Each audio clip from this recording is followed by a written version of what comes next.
Alors, la première question, ça va toujours dans le cadre du voyage de notre Umrah. Et on avait fait 3 jours à Médine. Alors, on va demander à Fatima. Alors, qu'est-ce qui lui a marqué à Médine, durant le séjour à Médine? C'est toute cette atmosphère qu'on ressent, toute cette quiétude, toute cette paix, tous ces visages différents, tous ces croyants qui sont là pour notre prophète bien-aimé, Sallallahu alayhi wa alayhi. paix sur lui. Et c'est vraiment une atmosphère douce.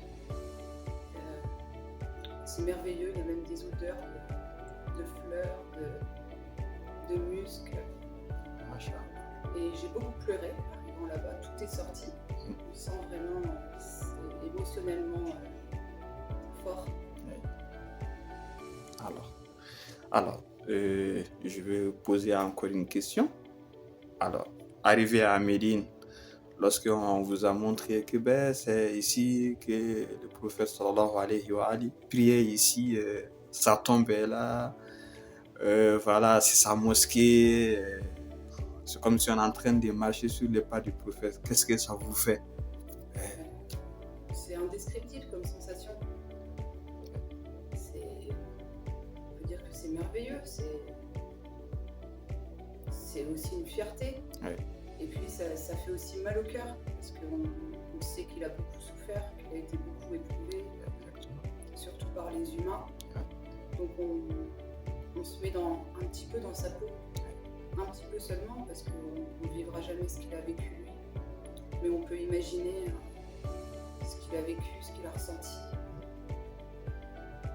toutes les prières qu'il a dû faire pour être protégé. Et de toujours se rappeler que Dieu éprouve ses serviteurs qu'il aime, et pas le contraire.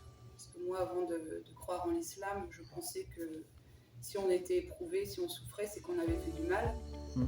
Mais notre prophète nous prouve le contraire.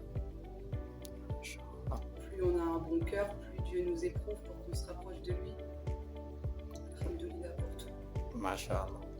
Alors, je vais revenir un peu en arrière, même si cette question-là, voilà, puisque c'est une interview.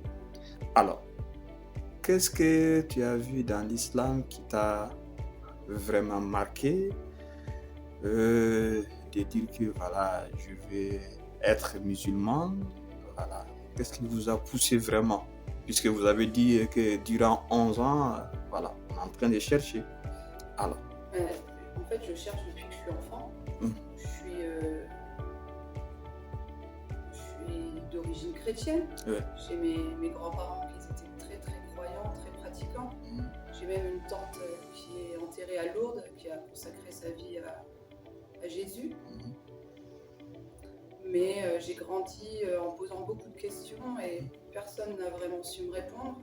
Je ne comprenais pas pourquoi les gens bien souffraient, les gens mauvais avaient tout ici-bas. Je demandais après la mort ce qui se passait et finalement on n'a jamais su me répondre, on n'a jamais su me réconforter. Et puis j'ai cherché, j'ai souffert et puis c'est Dieu directement qui m'a répondu. Et puis et pourquoi l'islam? Parce que c'est la dernière religion et c'est la vérité. Et puis c'est la soumission à Dieu unique et créateur et non pas à un prophète ou à un envoyé. Donc même avant la première révélation, les gens étaient déjà soumis. On est tous musulmans. Dès Adam était le premier musulman. Et l'islam parce que c'est la vérité tout simplement. Masha'Allah. Alors, je vais en profondeur. Par exemple, est-ce qu'il y a un acte qui vous a attiré en islam, surtout le comportement du prophète, ou bien vous avez lu des livres, vous avez fait des recherches bien avant d'être musulman, entre guillemets? J'ai d'abord rencontré les musulmans avant l'islam, où j'ai eu beaucoup de déceptions.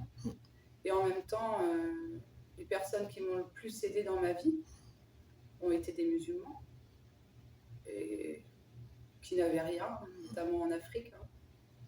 J'ai connu l'islam au Sénégal et c'est vraiment une dame notamment qui s'appelle Amifal qui m'a bouleversé mon cœur et qui m'a dit tu verras dans quelques années tu sauras que tu es musulmane.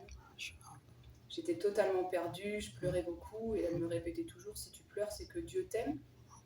Je ne comprenais pas du tout au début, il m'a fallu des années pour comprendre, mais j'aime la force des musulmans.